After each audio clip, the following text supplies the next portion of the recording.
It's time. Ladies and gentlemen, welcome to the Pantelis podcast. If you're on Patreon, you're watching this live, and I want to remind you guys, on Patreon, we got exclusives when you sign up. In the month of February, you're getting stickers, custom stickers, and also if you're in the boss status, you enter for a chance to win merch. We gave away a lot of merch in January, more than we expected because people kept sending me free shirts, so I gave those all away. My guest today is a good friend of mine. I started doing comedy on the scene here with him, and then we kind of drifted apart because he went into drugs and murder and robbery. He'll talk about that today. My guest is Vlad Levitt, comedian Vlad Levitt. Hello, Vlad. Vlad. Thanks for having me on, man. Appreciate it. It's like an opportunity to catch up, man. It's been a while. It's been a man. fucking long while. And you went to the Ukraine. I did. I want to talk about your vacation later because I'm very curious. I have questions about the Ukraine. I figured. I felt it. I don't know why, but I was like, you're going to ask me a bunch of questions about Ukraine. But first, what the fuck have you been up to? Why haven't I seen you in forever and a day? I don't know, man. My comedy kind of slowed down a little bit. I was working on, whatever is around it. Because, like, you have to, like, have a day job and shit. Yeah. So I've been trying to set up, like, my podcast, everything like that. So it's a little hard, like, to juggle everything. I'm trying now to transition into just quitting my job and trying to focus on comedy more. Which is but tough. I've been doing, But you had a good job. You were getting paid well there.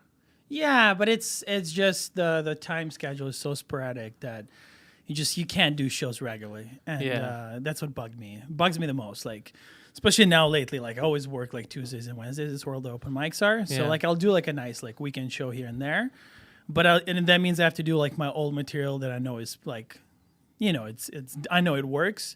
Because you have no time to go to the gym. You can't work on anything else. Exactly. So that's what's been like bugging me. So I'm trying like already with work, like I'm trying to take days off and shit and really focus on comedy more. Okay, so you stopped doing comedy as often just because of the schedule. It was busy. It's not because you said, fuck it, it's not for me. No, it's been bugging me a lot. Like that's why I told myself like this year is like the year I'm going to take like the most initiative. Like I already applied for Just for Laughs, the auditions. I want to apply to all the festivals. Really make it happen. Did they announce yet what location's getting auditions this year here? I know that Sid's Room is doing one. I think at the Bar Ray, I saw an announcement. I know in New York, the Stand, I think, is getting auditions. Here, I didn't hear anything yet about the Nest or any dates like that. I have no idea because how long have we been doing it? We've been doing it for like 8 years. We've been doing it since, I've been doing it since April of 2012. And you were around the same time, I think, or that's when we started hanging out around when I had started or a bit after that. Yeah, that's it. Yeah. So the last 7 years, I always waited to be picked or referred. And there was a time I was doing weekends at the Nest regularly, like pretty much every week. So I was like, for sure they're going to pick me. And it kind of never happened. So I was like, I have no idea how it works. So I was like, this year, I'm just going to apply myself. So there's an email. I signed up. We'll see what happens. You made the right decision, I think, because you never, there's so many people. Yeah. So if they get a lot of signups, why are they going to, and they filled out their quota, why are they going to go around looking for Vlad, right? Exactly. Send it in. They should, but yeah, I get it. Like it's a bit complicated. So especially with a podcast too, I've been trying to get some traction with that. What's happening with that? I like your show. I watch your show. Thanks, man. I appreciate it. Yeah, I mean, it's, again, with the schedule, it's hard to put them out regularly. I told myself I'll put them out every Thursday. Then I was like, between Wednesday and Friday. And now I'm like, fuck it. I'll try to put it out every 7 to 10 days or something. It gets hard, I know. It gets hard, man. I'm trying to set up a legit schedule to do them. I was also thinking about starting a podcast with Jacob too. Jacob Starczewski, who was another comedian that I fucking started with and is one of the funniest people I've ever met in my life. Yeah. And he stopped doing comedy. I think I might bring him on soon if he wants to fucking come on and talk about that shit. You should. He's hilarious, and I don't know why he stopped doing comedy. I watched your podcast with him. Yeah. But everybody kind of has that same fizzling out type of thing. Like Mike Mayo said the same thing, kind of like he didn't even realize that he was kind of drifting out and then doing it once in a while. And but Jacob is like, what the fuck? If he stops, then why are a lot of other people in this game? Like this guy's fucking hilarious, and there's these shitty comics that will keep at it and won't stop. And this guy fucking stopped doing comedy. It's crazy. Those are the ones that get to me. Like if a shitty comic stops, you're like, all right, makes sense. Like he wasn't getting much laughs and went on for long enough. It makes sense, yeah. Yeah. But when you have friends like Molly Brisbois too, I think she took a little break from comedy. But she moved. I think her life had changed too because she moved away, so she was busy. I could get that too. But she lives in Boston. Oh fuck, she lives in the comedy. It's a great comedy scene.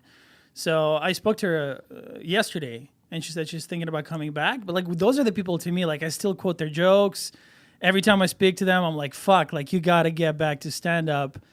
But for some people, I don't want to like mention too many names of those like that stopped doing comedy, but like I spoke to a few of them, and some of them were like, I told myself that like I have to make it in stand up, and once I stopped doing stand up and I made the decision, it was like the best decision that they made, even though they were really funny because they were like, it's toxic, it's like a crazy schedule, I have to work with a lot of like shitty people. Yeah. Like you're always surrounded by booze. Like that's how Jacob Strisky described it. It was like the 95% is shit, and you have to go through it for the 5% that you're on stage and like you're hanging out with like the good comics, the ones you like enjoy their company. Yeah. So it's like there's a lot of shittiness surrounding it. You're right, but I've mentioned it before. But I found a way to kind of get around it, circumvent it. I won't stick around. Like if there's not people I want to hang out with, or I could go. I'm able to for the past couple of years go do my set and leave. I don't have to stay if I don't want to stay. Yeah, I don't. So I've learned because before what I was worried about is first of all copying someone else's voice. Yeah. Because if you're around the same people all the time and they're doing comedy, it could get in your head, and then you start talking about the same subject matter. So I started avoiding hanging out too much because of that. I didn't want to sound like anyone else. I wanted to sound like myself. But then also, like you said, there was a lot of people that were just toxic. And anytime you talk to them, it would always be something negative.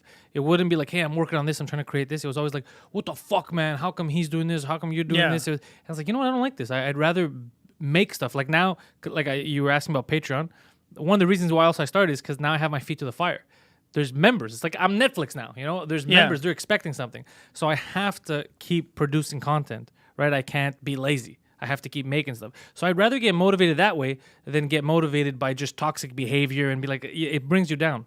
Yeah, but for stand-up, it's like, can you really go around it? Or do you have to like go above it a little bit? Meaning like your position has to be a bit higher. Like you get traction with something. It's part of the reason I started my YouTube thing, like the podcast. I'm like, if I can get traction that way, then I don't have to deal with like, this guy hates this guy, so you have to distance yourself from that guy. Like all of that shit, like I really don't want to be part of it. I'm someone that's been pretty neutral since I started doing comedy. Like I don't need to shit on anyone. I don't like beefs. Like there's no reason to that. Yeah, what's the point? But I've seen a lot of comics that do take sides.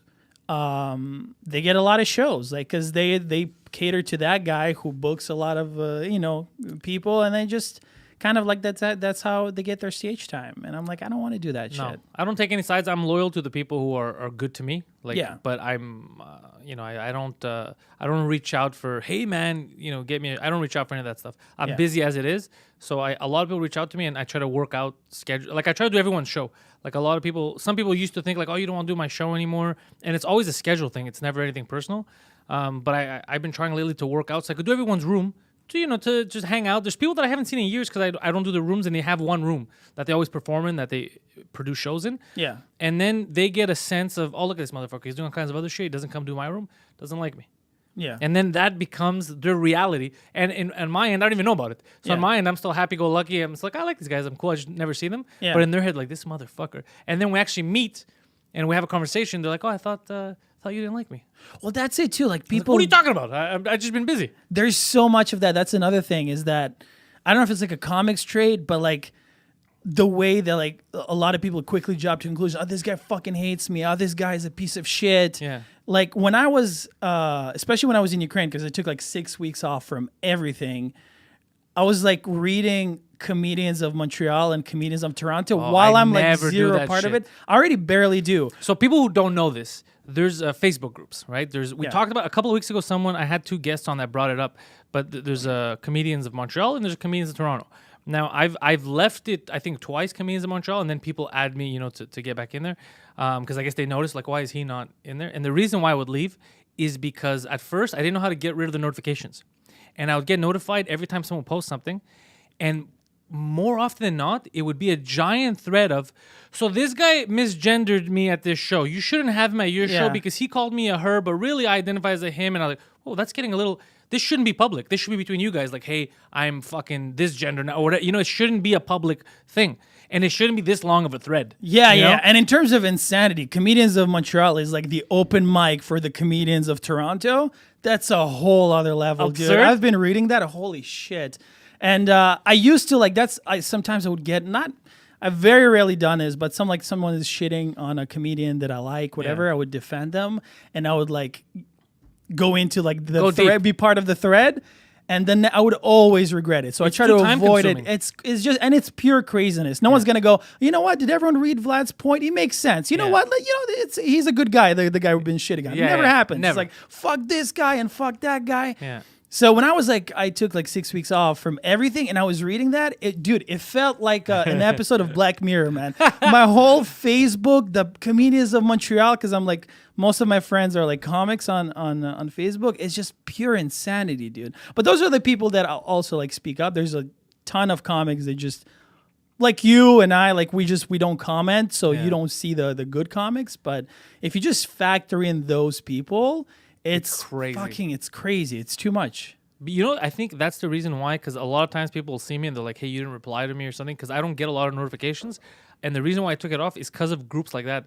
I would get too many notifications for nonsense, and it would start getting, I'd feel anxious because I didn't get a notification. I look, I think it's a text, I think it's something important, and I look and I'd be like, this motherfucker doesn't book me on his show, and I'm like, okay, I got to get rid of this.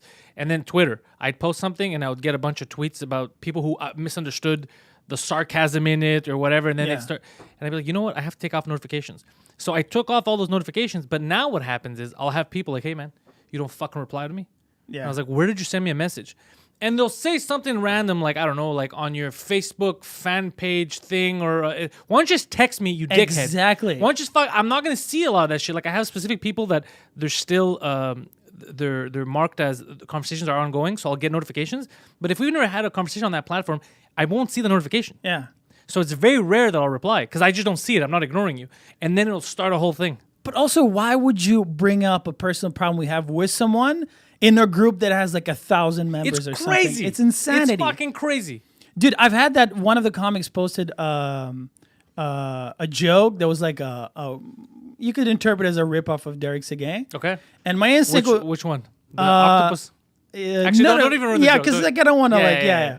So my instinct was go like, hey, like credit to whatever Derek Seguin or something. And I was like, you know what? This could be interpreted like a shitty thing. So I messaged him privately, and the dude was like, "Fuck, man, I'm such a big fan of Derek. I can't believe like I wrote that shit." He took it down immediately. But I'm like, if I wrote like, "Hey, dickhead," that's a fucking Derek Seguin joke. That would have been a shitstorm. Even if you like, didn't write dickhead, if you said, "Hey, dude, this is," they would have taken it as, "Hey, fuckface." Yeah. That happened to me with one comic that I ended up blocking because, he started disliking my YouTube videos. Like, Really? I got so petty. Like, I like when people dislike. You know why? They forget something about the algorithm. You know that if you dislike, you know how it works, right? YouTube promotes interaction, shit, right? that you engage with, not that you like or that you watch. Yeah. So if you dislike stuff, that's why you keep seeing them in your feed. You fucking idiots. Yeah, 'Cause yeah, they know yeah. you're gonna engage. Yeah, That's why yeah, they yeah. do it. Fuck, So I'm like, I don't give a shit if you're gonna take the time and go dislike. You're promoting our videos. Yeah. I don't give a shit. That's amazing. yeah, and also it's my old shit. Like, you're just giving it views. I'll put out more content. That's it. Yeah. It's good the way that works. Yeah. I'm still trying to figure it out. I feel like I think my content is getting a little bit better, but it's just the marketing side of it. Holy shit, man! There's too many people. That's why. It's oversaturated. It's hard for to sure. break out. Yeah. Because there's people that I'll watch and they're just amazing. And then I'll look and they have even less of an impact than like my stuff does. And I'm like, what the fuck? These guys are amazing, but they can't get, because there's so many people, you just get lost in all the kerfuffle. Yeah, but then some people are like, vlog number 83. I'm eating a bagel today, and it's a little dry, and they have like 200,000 subscribers. 'Cause they and built- it drives me crazy. They started before, like I've hesitated on shit for too long, and I fucked up on a lot of stuff. Like, first of all, a YouTube channel. Should have started that way before my podcast, making a video. I was holding out. I shouldn't have held out. I should have done it when it was still fresh. Yeah. French comedy. I'm doing it now. yeah. Should have done that a long fucking time ago. They pay you for open mics. Oh my God. It's the most ridiculous fucking thing. I had a canceled show. I was paid and gotten beer. Like, I want to come back to it. It's just really hard getting back in the scene. First of all, the rotation is so long compared to English. Yeah, there's too many comics. Yeah. Yeah, like once this guy was like, "Hey man, I really loved your set. Do you want to do my room?" And I was like, yeah. So I'm thinking like next year. Literally, he said like next spring or something, and then I totally forgot by springtime. Yeah, so no I literally just got a message like, "Hey, are you here?"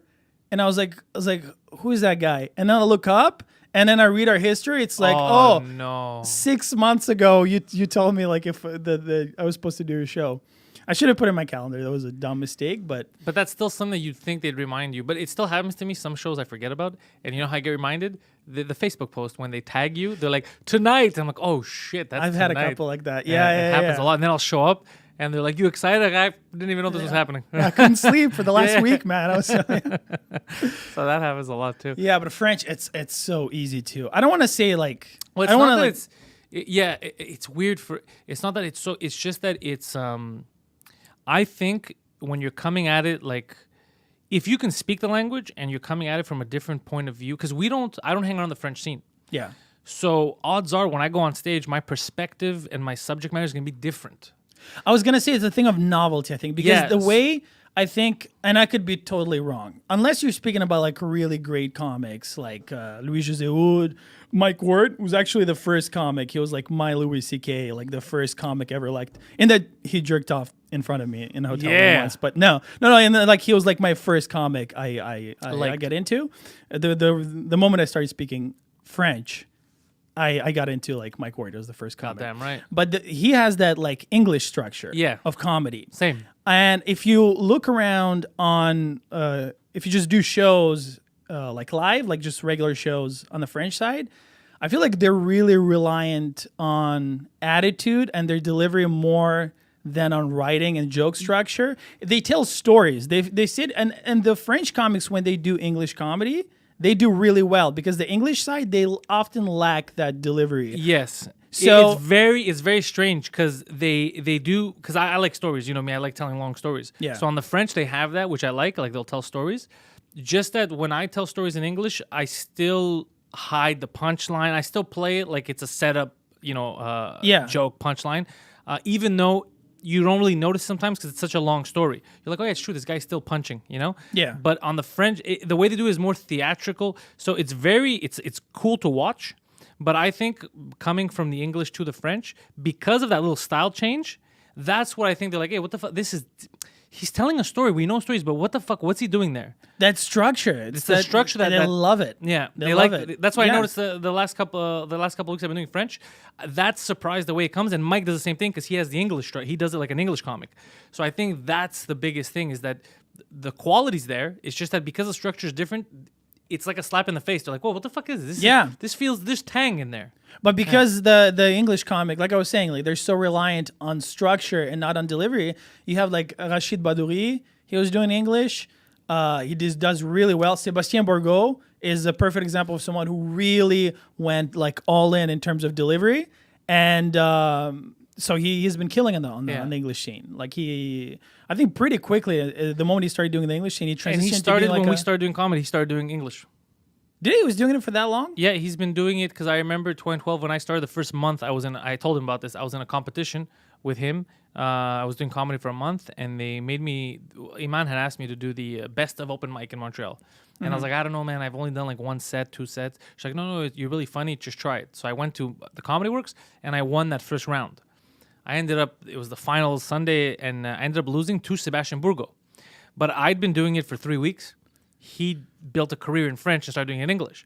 So that motivated me because I was like, yo, hold on a second.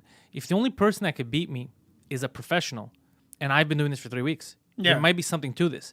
So inadvertently, he didn't know. I told him recently, he's like, fuck, he goes, I never realized that. It motivated me to pursue comedy because like, man, maybe I am at a higher level because I shouldn't even be in the finals right now. I shouldn't have even made it. Yeah. Theoretically, anything I would start that you're doing for 3 weeks, get the fuck out of here. Yeah. So I was like, shit, there's something here. So it's weird when it's kind of like a movie. When you look back, you look at the flashback, the little points that motivated that people never notice or even Bourgault didn't even think about. He didn't even realize that I was with him in that competition. Yeah. He doesn't even remember me from then. So just think about how crazy that is. And that was one of the catalysts. I was like, you know what? I could fucking pursue this. If it took a pro to beat me, I'm going to fucking do this shit. Yeah. Maybe the way he remembers it now is like, fuck, this dude who's been doing it for 3 weeks was as good as I am. Yeah, exactly. I got to get my shit together. Yeah, he remembers it differently. Motivated him in a he's different like, way. I gotta start writing. No, I had one like that too. Is because like I was saying, like for me, like Mike Ward, when I started watching comedy, he was like, he's like a celebrity. You know what I mean? Like on the English side, he's not that known up until recently. Up until his Court big case. Supreme Court gig that he Yeah, got, that gig which that he opened got. up doors. I think human rights. I'm a glass half full guy. Yeah, That was a good gig. yeah. No, it's terrible. But so until then, so the first time I saw him while performing comedy was I think it was like 3 years ago, 4 years ago, and I think Jeff Schwella was hosting, and he was like, "Yeah, this next comic does comedy in English and French. Give it up for Mike Ward." And for me, it's like he just said fucking Richard Pryor. You freaked and there's out? this like tap and applause, just like two people in the audience, because he was like practicing for his I guess like JFL stuff. Yeah. And I was like freaking out. I was like, "Oh my god, this is like Fucking Mike Ward. fucking Mike Ward." And I was going on after him, and he had to run off. So I was like, "Ah, shit, I missed a chance." Then we performed again at the Nest. We spoke for like half an hour. He was really cool guy. Like really surprisingly nice. Like there are people who are in a much lower positions that afford themselves to be like complete assholes. I've said this many times about him. Yeah. And so I spoke to Mike for like half an hour, and then the next time I ran into him, I was like, "Hey, Vlad, how's it going?" And to me, it was like a big moment because I was like, when I started doing comedy, to me is like just being on the same show with Mike Ward is like this completely unattainable thing. But for him to remember and speak to you, even crazier. Yeah, and for him to be like, "Hey, Vlad, how's it going?" I was like, "Oh fuck!" For me, it was a big thing. For him, it was like, "Oh yeah, another open micer. It doesn't matter." But for me, it was like a big thing when I got to speak to him. But that's how he is. He talks to people. But you know what? You're right that people that are in a lower position, they're at, or just in general, sometimes even in a higher position, they're just cocksuckers. Because when I speak to people, I've noticed that they're a little like standoffish sometimes. Like fans, I meet podcast fans at these shows a lot, especially French ones that started watching To Drink Minimum. And they're often surprised that like I'm just like, "Hey man," and we start shooting the shit and talking normally. And sometimes they're like, "Oh, I don't want to disturb you." I go, "No, you're not disturbing me. We're just shooting the shit. Poseidon's here, we're just shooting the shit." And they find it weird. They're like, "What the fuck? Why is this guy talking to me normally?" Yeah. It's because, well, why wouldn't I be fucking talking to you normally? I don't understand. Who normally speaks to you? Like did you meet fucking Kevin Hart and he was a dick to you? Like I'm not at a level that I should even think about being a cunt to anyone. Yeah. But even if I was, I would still not be a cunt because it's like, you're the reason why I'm doing this. You're watching, you're supporting. If it wasn't for you guys, what the fuck would I be doing? So what experience do you have? Like, how bad were they? How bad were other people? How did they mistreat you that you assume that you're going to meet me and I'm going to be a piece of shit to you for liking my stuff? Could you imagine somebody comes, "Vlad, I love your YouTube channel." Like, "Get the fuck out of here." That's crazy to me. To me, that's insane. That's insane to me. Yeah, no, it is crazy. And what I noticed, and I don't know, maybe it's just me, but in terms of the interactions that I've had, the comics that are usually really dirty, I'm talking like on the higher level. Yeah. Like dirty comedians that do like dirty material are always much nicer than clean comics for some reason. I've noticed that too. In terms of ego, in terms of like them like shunning you and like treating you like shit, for some reason I've only had bad interactions with clean comics. I don't know, maybe I can say the same thing, but I've never thought about the reason why. People speculate on why or whatever. I don't know why. But I can attest to I've been in a similar situation and I've been excited. Like, "Hey man, this," and then the comic who is just like not corporate, but the guy that I want, I don't want to mention who it is, but does very well for himself. But he's a clean comic. He's not like Mike. He does clean stuff, and he was standoffish and dickish. Yeah. And I also met a very, very important dirty comic who's world renowned, very good English guy, and fucking sweetheart every time I've met him. Yeah. So and he doesn't have. That's the other thing is they don't owe you anything. They don't have to be nice. It's not like it's the same thing that I say about Mike. Mike gave me so many opportunities, but he didn't have to do anything. He didn't have to. His foot wasn't to the fire. He didn't need to do it. It's just who he is. He's like, "I think this guy's ready for this, so I'll help him out." Yeah. It wasn't. He owes me something. It was just him being a good dude. So that to me is always the extras when somebody's nice when they don't have to be. They have nothing to gain. It's just because they want to help out. Yeah, dude. And even outside of comedy, I've spoke to a lot of people because I worked in a lot of hotels. They're like, whenever they had Mike as a it's client, just who he is. Yeah. They're like, he's just the nicest dude ever. Everyone says that. I've never heard someone say anything bad about Mike. Yeah. Another dude, though, that is very clean and is also the nicest guy is David Pride. Fuck that guy. Me and him have a huge rivalry. Oh, you do? Sword fights. That piece of shit. That guy. Piece of shit. I'm taking sides already. Fuck that guy. I love David. He's been on the podcast a while. I love David Pride. He's amazing. And I used to do this thing. It's really dumb, but whenever like I would like, and I shouldn't have even like went there, but whenever I did like guest spots for people or anything or something like that, whenever like the veteran would come off stage, I would say, "Hey, you know what your problem is on stage?" And just to see their reaction, I'd be like, "I'm fucking kidding. Like I shouldn't be doing that."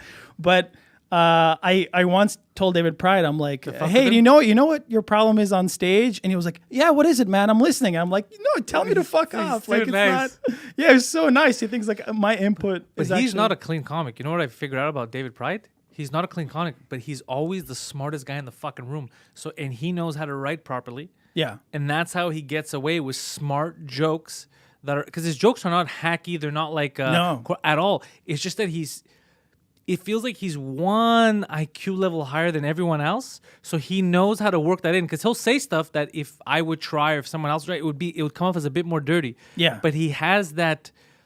He's a fucking smart guy. He's just a little bit smarter than everyone else in the room, so he knows how to pass that shit through. That's what makes it amazing for comics to watch him. Because like I can't believe he fucking got away. You know? Yeah, he's also like I've He's seen some smart. of his dirty jokes. Yeah, but also he has that face of a dude. You know that wouldn't He's do dirty likable, material. He's likable and he's very very fucking intelligent and he's a good writer. So all that shit combined, Yeah. he fucks you. He'll get away with so much. It's great. Yeah, he's one of the best that I've seen. Yeah. He'd also told me that I'm the first person that pointed out that I saw him on the Tonight Show. Oh really? He appeared for like 5 seconds on the Tonight Show. He did like a one-liner, and I was like, "Hey man, I saw you on the Tonight Show." He's like, "You're like the first person."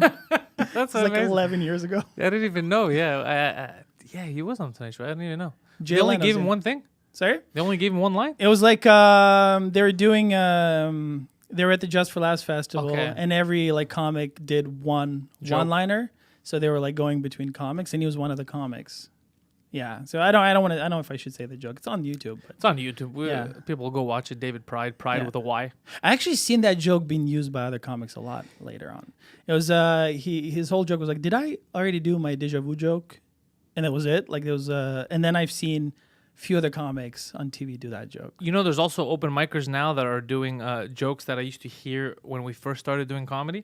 And I've even heard that someone is doing my joke about my nephews, the iPhone one. Oh shit! Yeah, I was literally thinking about that joke today. I heard that someone. So it is funny that some people think, oh shit, no one's gonna remember. I'll get away with this. Yeah. The problem with my jokes is, especially 95% of them, it's all about my life.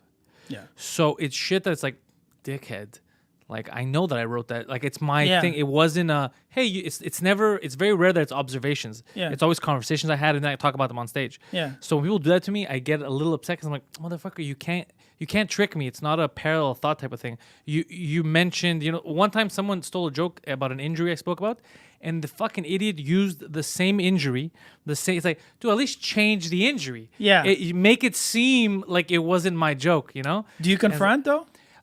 Sometimes I do. Sometimes I'm like, it's not worth it. The guy that I'm thinking about now, about the injury thing, I didn't confront because I don't know why, but I actually felt bad. And this guy actually made money off that joke too. Yeah, I don't want to say further because you're gonna figure out who it is, but Yeah. but I actually, for some reason, I felt bad because just his reaction when I see him face to face, he seems very like a little shy and a little scared and shit. Like I think he knows that I know, and I felt I go, you know what? I just felt I go, I'm not using the joke, but I just felt bad because like at least change it, at least make me question myself. Maybe I'm paranoid. Yeah. Don't be that overt. Yeah, I've confronted, but not in like an intense way. At least I try to say like give the benefit of the doubt. I'm like, hey, I know like you've kind of done shows together before. You've seen me do that joke. Maybe it's like parallel. Yeah. Whatever, not parallel, but you know how sometimes you see something you forgot that's where you saw it. It's not- and yeah, you that could kinda- happen, It does yeah. happen. So I bring it up that way. And then I remember like this one joke I had. Just the premise was about like how vegans are like the Jehovah Witnesses of diets, like they force it on. It's like an old bit I was doing, and then this guy started saying the same thing, the same premise. And I told him, he was like, all right, well, maybe if I change like Jehovah Witnesses to evangelicals, whatever, it would be fine. Same I'd joke. be like, no, it's still the same It's the exact same concept. You know who was good at that? Who remembers a lot? Jason Hattrick? Yeah. So sometimes I would be at the open mics and I'd be testing shit. And he would know and he would tell me, Seinfeld did something in this year, this similar to. And I'm like, oh, fuck. Okay, then I don't want to say that joke. Yeah. Then he would remember, so he would always be a good barometer. I remember the Seinfeld one because it was about parachutes. Because I was talking about how I don't get why you wear a helmet. Like if you're gonna fall from the sky, you're gonna get the helmet's not gonna save you. If you're skydiving. And he's like, you know what? That's a good joke. However, Seinfeld did almost the exact same thing. And I was like, okay, then I never heard Seinfeld do it, but if he already did it, then there's no argument. I won't do it because he's already thought of it. But stuff like that. So he was always good at shit like that. I remember he knew, and he would always he would tell me or he would tell other people. Yeah. Some people, they wouldn't care. They were, I don't care. But me, the second he would tell me, because he knew they were professional comics, I'd be like, okay, then I got to think of something different. I don't want to do it if it's been done. But it's like a for me, that's the only time where it's like a weird like gray zone where I'm like, if someone names a comic or a special that I know 1000% I've never seen. Yeah, I've never seen Seinfeld like, say or do the joke, but I believe Jason, he's not going to bullshit. Yeah, me. no, Jason wouldn't bullshit you, but sometimes there is that like, some concepts like for example, the whole beef, again, won't mention names, but the whole like about natives, they were there first. Oh, yeah. The beef between two comics, but it's such a common premise. Like it's been done before, so you can very easily have thought it independently and not have it copied. You know what I mean? That's how I strongly feel. Like it's just some concepts are just like they're easy to go to. The way I understand that joke though, and I forgot who did it first or whatever, is that the reason why there was a beef, and what Vlad is referring to is there was two comics that we know here on the scene. One of them is Mike Mayo, who they had done a very similar joke. And then one's like, hey, you took that from me. No, you took that from me.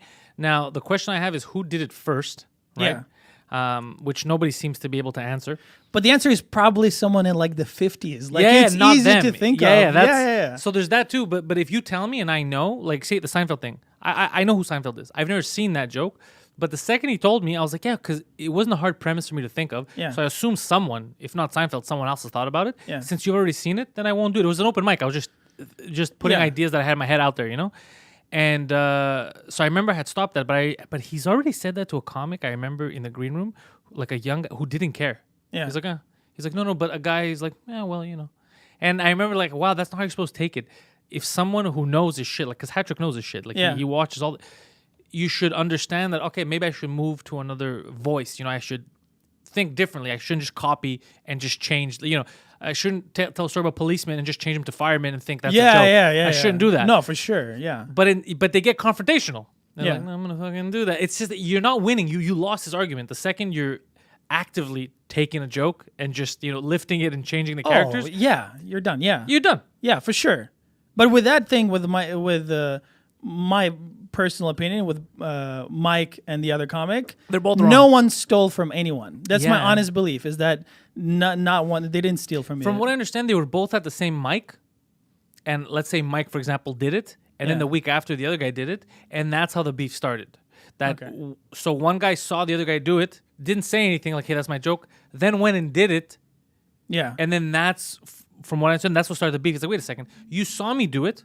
You didn't say I stole your joke. Then you did the joke after me, and then you said that I stole your joke. Are you fucking crazy? And that's how it started. Okay, I can see that. That's it's just I don't started. see any of them as someone I could as thieves. I could never imagine either of them. Yeah, no, gang, I'm gonna steal that guy's joke. But I get what you're saying. Yeah, now. Neither of them. Yeah, neither. But the reason why is that is because one of them saw them do the joke and didn't say it the first time. Yeah. So then it's. But you're probably right. Is that it's just such a common thought. It is, man. It is. Yeah. I'm not saying it's like necessarily hack. It's just certain. It's like saying, dude, I talk about the difference between men and women, and you're kind of doing this shit right now. It's like, been done, yeah, dude. it's You're been. Not the first person to. Even if you have your own take on it, your twist on it, it's just the premise is too common.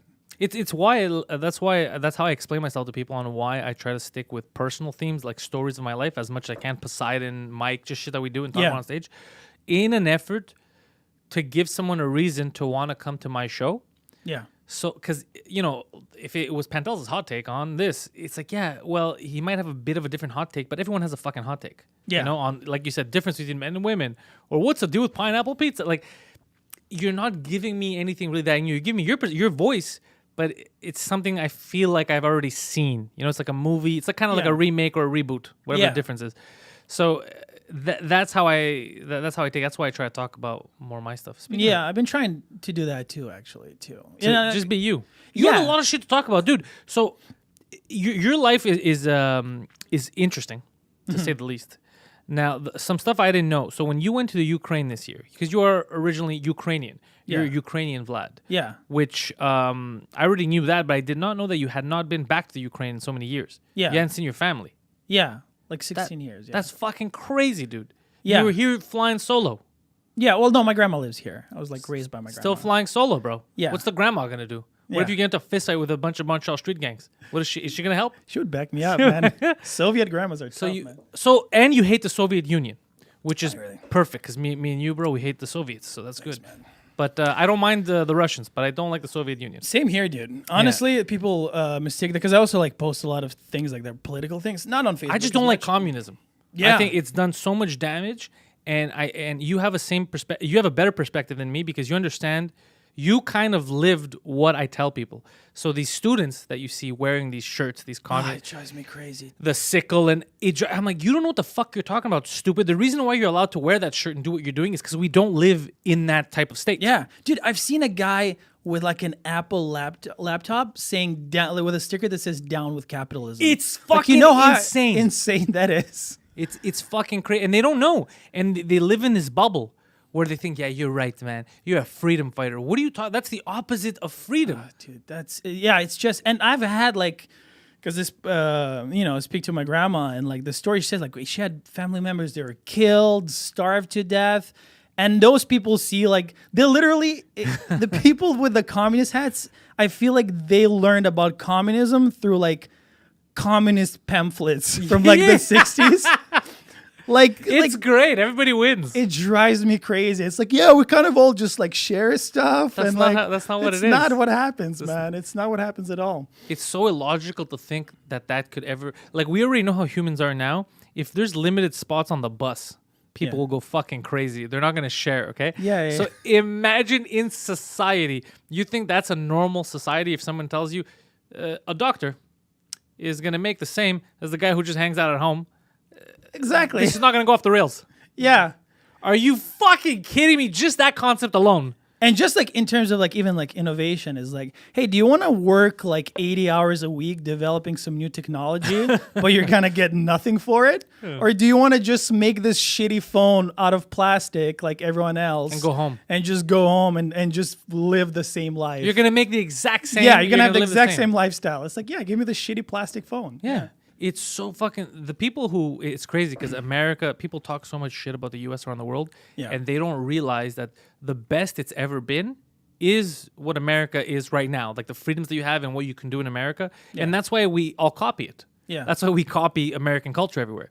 But nobody wants to admit that. Because again, it's so crazy. With the Soviet Union, they'll look at the myth behind it. And students will be like, this is great. It sounds amazing. But they won't look at the reality. And with the States, what they'll look at is the military-industrial complex, but they won't look at the reality people live. Yeah. So it's funny where you pick and choose what you wanna believe in and what you wanna follow. For sure. Yeah, and it's just what was I gonna say about that? Even like the whole like what was it? AOC there? Like she was saying Cortez? Yeah, Cortez. Yeah. She had this video about like billionaires and how they don't make money, they take money.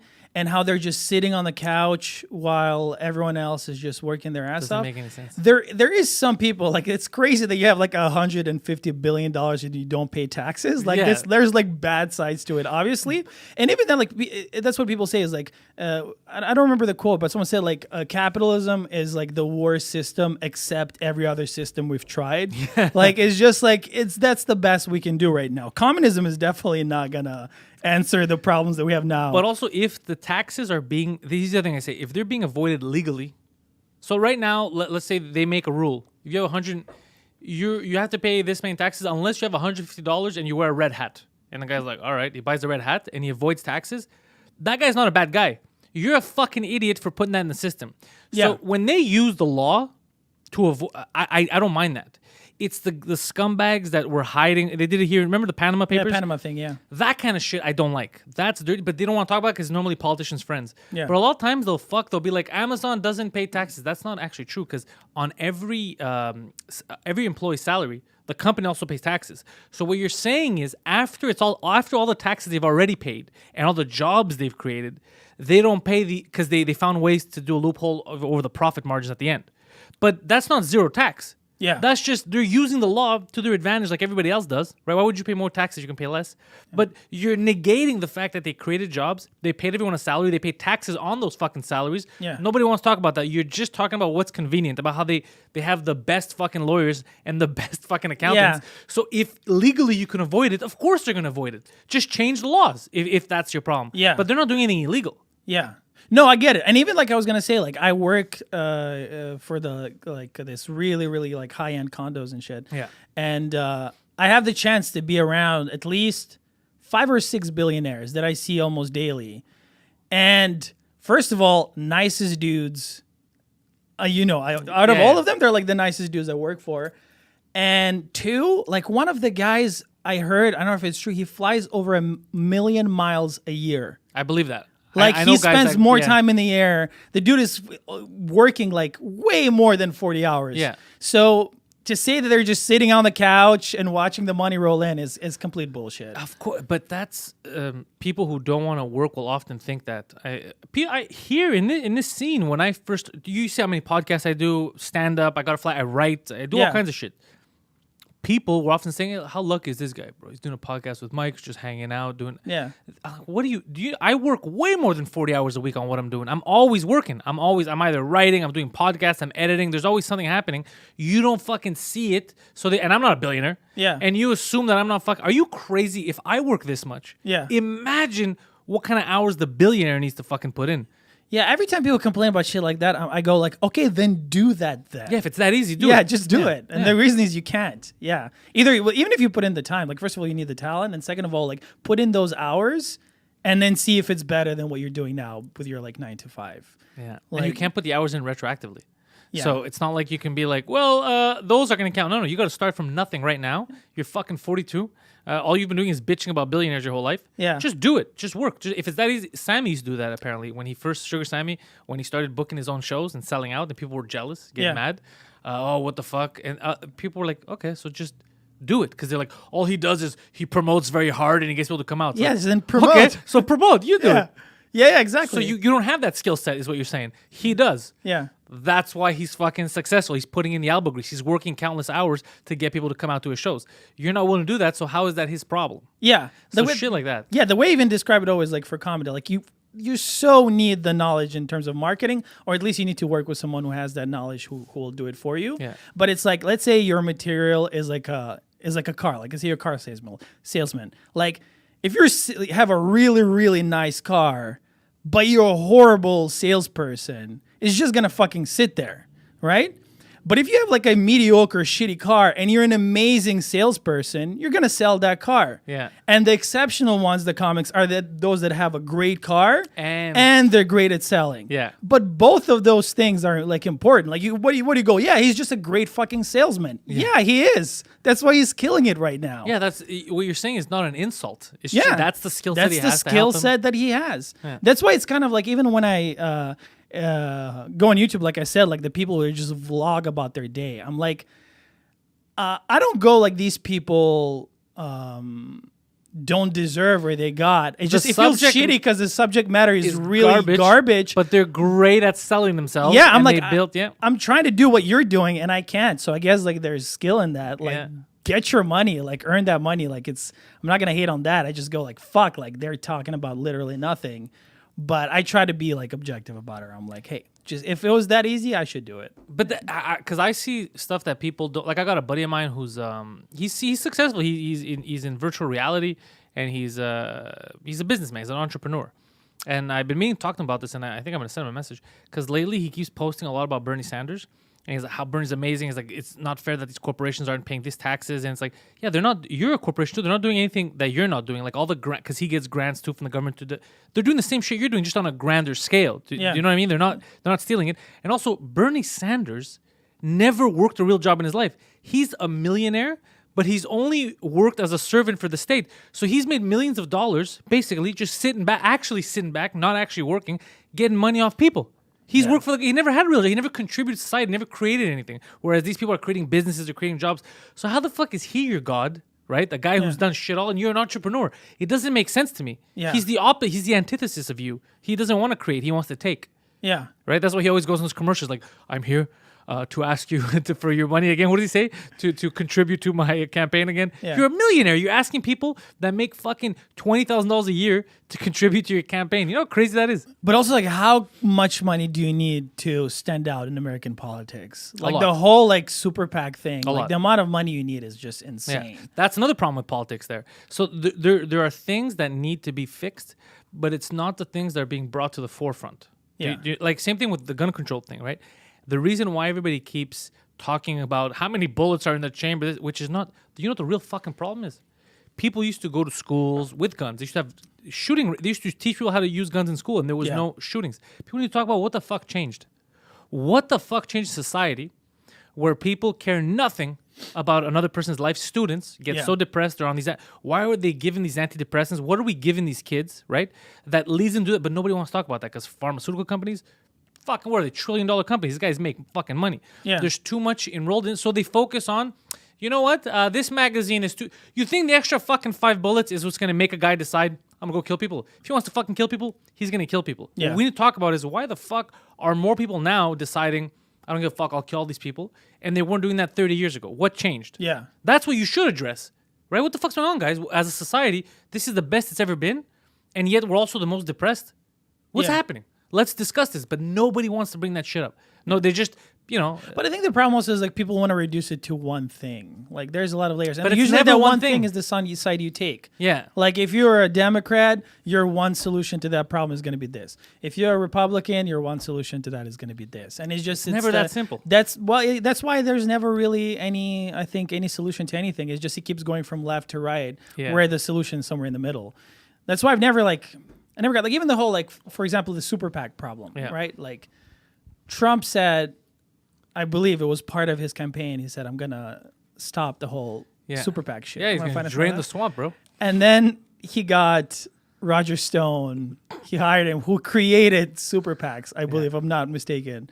So it's shit like that. It's just like, we're the solution to every problem. Then they get their authority. They do whatever the fuck they need to do. Then it's Democrats' turn to be like, look at these fucking Republicans, what they're doing. Wait till we get in power, and then they do the exact same shit that's been happening for like decades on end. And it's like that's why there's never like a real solution. Well, there's a lot of people brought up. I think Rogan said the same thing, and I agree with him 100%. This type of system, which I think it's the best, that constitutional republic, does not work when it's such a vast country with almost 400 million people. Yeah. It's too much. It's too, because they're all different, right? Every state is different. You can't have one emperor in the middle, because it won't work. People disagree on shit. Yeah. It needs to be broken down more, you know? Look at China. There's over a billion fucking people, right? Yeah. You know how much underground shit goes on there? There's their own subcultures. I found this from what's his name? James Oakley, who does comedy here. Yeah. A British guy. He was telling me about how it's a whole nother word. Mike told me the same thing when they went there. Clubs and where you're going to get your permits and this, that. It creates this, because even though it's a communist regime, the government is too, no matter how big the government is, there's too many fucking people. Yeah. Right? So what's the guy who lives 8 hours away by plane? What the fuck's he going to know about your town? It's too much. You can't govern all that. And then it creates all this fucking, and then somebody on the other side of the country, like let's say right now in Los Angeles, they're deciding, you know what? I don't like what the fuck's going on in, I don't know, fucking in Wisconsin or New Hampshire. But you don't live there. You don't know what's going on in New Hampshire. You can't handle this problem. You shouldn't have a say in it. Yeah. You should give them more resources to take care of their fucking issues. You know, you're voting on shit that doesn't concern. It's crazy. It's too big. Honestly, I'm a little surprised at how little demonstrations and just tension. Like protests? Yeah, in the U.S. Because there's some states that are so opposed to one another in terms of their views. Yeah. Like, compare California to like Texas. Like, those are like those could be two separate countries. And the fact that they have one. No, Texas could be its own country. Yeah, it's self-sufficient. There was a whole. California would explode, dude. California is so fucking mismanaged. Yeah. It's But they had their, beautiful. what was it, Kalakzit, some shit like that. They tried to like spin off the California. yeah, they tried to. But California would be fucked right now because the way it's mismanaged. Texas, on the other hand, Yeah. has fucking oil. Texas could be its own fucking. Yeah, country. they It's got huge. the guns, the oil, patriotism. But I go to Texas a lot, actually. Texas is fucking, it's well built, it's well made, it's nice. It's not what you think. It's not the hick place that you see on TV, what they make it seem like. Yeah. Not at all. And even, like, let's say you go to Austin. Austin's a fucking artist town. Oh yeah. Yeah, man. Universities, it's not what they make it seem like on TV. Just like California, Los Angeles is not all fucking blue-haired people that identify as 56 different genders that hate straight people. Yeah. That's not the real... Yeah, you know, yeah. what they take is the extremist, and they make you think that's how also fights start with people. That's how racists think. You take an extremist, Yeah. and you make it seem like that's the entire population of that, Yeah. and then people are like, "Yo, fuck those people." Oh, dude, when I was in Ukraine, like there was, especially with like the propaganda from Russia, as Oh, what though was like, happening? oh my god, dude. So, first of all, they make it seem as though Ukrainians are like pro-fascists, which is insane because during the Soviet Union, more Ukrainian soldiers fought against the Nazis than all the other Soviet countries combined, except Russia. It was like 4.5 million people fought against the Nazis. And there was this one dude, his name was Stepan Bandera, who was like this ultra nationalist.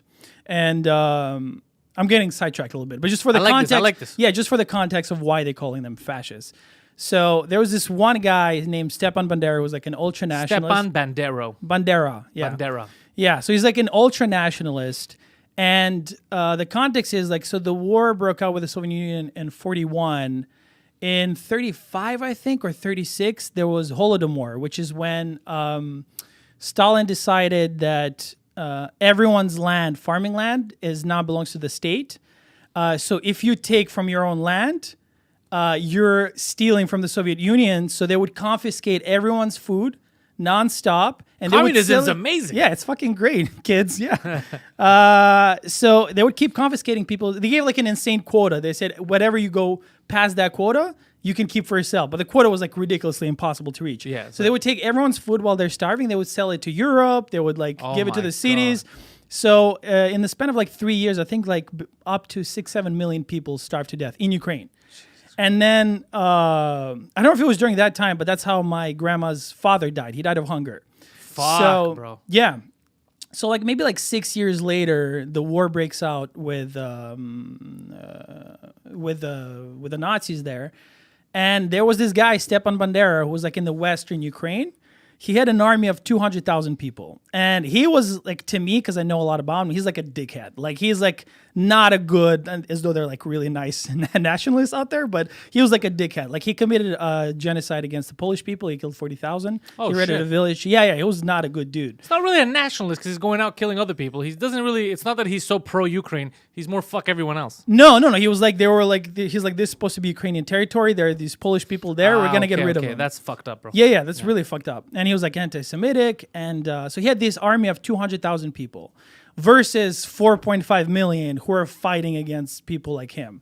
So he tried to join the Nazis to gain Ukraine to gain independence. He was like, well, we were just starved, like we've been treated like shit by Russia. We're just gonna ally ourselves to gain independence from the Soviet Union. And then Hitler just started killing them too. And he went against Hitler. And then he was hiding. He was in like a concentration camp. He got out. And then he was hiding in the woods with his people and was committing like terrorist attacks against Soviet servicemen afterwards, after the war. They had like this hideout for like years, and Jesus. he was executed by the Soviet Union. So like a really like... This guy doesn't know what side he's on. Yeah. Well, his statement was, anyone that is against Ukrainian independence, I'm against them. Like that was his whole thing. But a lot of Ukrainians that follow him, like I tell them, like, did you know he killed 40,000 Polish people? They're like, no, like where's that coming from? Because the Ukrainian side obviously is going to suppress what he did while trying to represent Ukraine. Even though he didn't really represent, there were like 4.5 million people fighting against people like him. God damn. So just like in Russia, they refer him to Stalin with this nostalgia as though he was a good dude. I hear it all the time because I watch Russian news. yeah. And it's like, he killed like tens of millions of people. Yeah, like he was not a killed good dude. everyone. Yeah, literally everyone. So there, it's whenever it's like the person gets associated with your country, you want to downplay him. So a lot of Ukrainians don't know about him. They know about him, but they don't know what he was doing, while he tried to get in power. But anyway, so because of that, now they're saying the last president was fascist. Now it's controlled by fascist Ukraine. The streets are overtaken by these ultra nationalists, and they show, because you mentioned like the minority, they show the marches of people with flags of Stepan Bandera, and they go, look at how insane Ukrainians are and all this shit. And I even read somewhere that like a good part of Russians, they're scared to go to Ukraine because they think it's like this military crazy place. So when I was in Ukraine, so I'm from the south, and the south and east, they mostly speak Russian, and they have more closer relationship with Russia. And then the north, center, and west, they're pretty much only speak Ukrainian. They don't really speak Russian, and they're really more like European and not. They don't lean towards Russia as much. So when I was in Odessa, like that's my city in the south, my mom was like, "Yeah, be careful. It's really tense right now." I had this hat with with a Ukrainian insignia on it. She's like, "Be careful." But then I was just like, "Fuck it." I just was wearing the hat all the time. But you're in the Ukraine. Who the fuck's gonna bother you with a Ukrainian hat? Well, because the way the media presents it as though they're like these, it's like half and half, which is complete nonsense. If you read the why, but to me it doesn't even make sense. Why would the Ukraine be half pro-Ukraine and half not Ukraine? It doesn't make any sense. That's well, a lot of people especially in the East, think that like Putin is their savior, and the Ukraine has become like this weird fascist state, and like they buy into the propaganda. But the reality is, for example, when I went to Lviv, is a major city that only speaks Ukrainian, and that's where they say that's where the neo-Nazis are. Like that's where they hang out. This is like their center point. And I was uncomfortable because I'm more comfortable speaking Russian than Ukrainian. So I was like, oh man, if I speak Russian, like they're going to kick nothing at all. No one gave a shit. Then I went to the east of Ukraine. And that's like, you drive half an hour east and you're in Russia. Like it's a major city right next to Russia. It's called Kharkiv. And then my mom was like, yo, really be careful. These guys are like ultra pro-Russian. They're going to like kick your ass if whatever. And then I came there on Flag Day, National Flag Day, Ukrainian flags everywhere. There was like a pro-Ukrainian march. And even like there's this thing where Ukrainians say like Slava Ukraini, which means glory to Ukraine. Okay. And then you're supposed to answer and glory to the heroes, whatever. It's like this chant. Yeah. So they were chanting that. Like, glory to Ukraine, glory to the heroes. And there's one guy who got too riled up. He got too pumped. He was like, and death to our enemies. And then the whole place went silent. Like, it was like thousands of people outside. And they just started laughing at that dude. Like, because they don't want to kill violent. Russians. They don't want to. They just want to be happy with themselves. Yeah, they want to be happy. They just want to, like, have a stable life and everything. Like, there is definitely a lot of, like, bad feeling towards Russia, but I think a lot of people, a lot more than the media presents, people just really hate what the Russian government is doing, and the propaganda and the war that is still happening right now. So is there still a war happening right now? Yeah. Every day people, like I get the notifications from news. It's like 2 soldiers died, 1 soldier died. For what? I don't understand. What does Russia want right now? Okay, it's gonna get really complicated. So in the east, the whole Donbass region, how it started. So it started with Crimea. Yeah, I know. It started with Crimea in 2014, and it was totally peaceful there. It was calm. It got raided by Russian men. Why? Because the real reason, and even I read a book. Years prior, before like they annexed Crimea, in the book it said very likely they're gonna annex Crimea in the next few years. Really? And then I saw it and I was like, holy shit, they were right. So when Russia was invading Georgia, I forget what year it was. I think in 2008. It was during the Olympics in China, I remember. Yeah? I think it was like 2008. Could it be? Something like that. Anyway, Russia had like a military base in Crimea.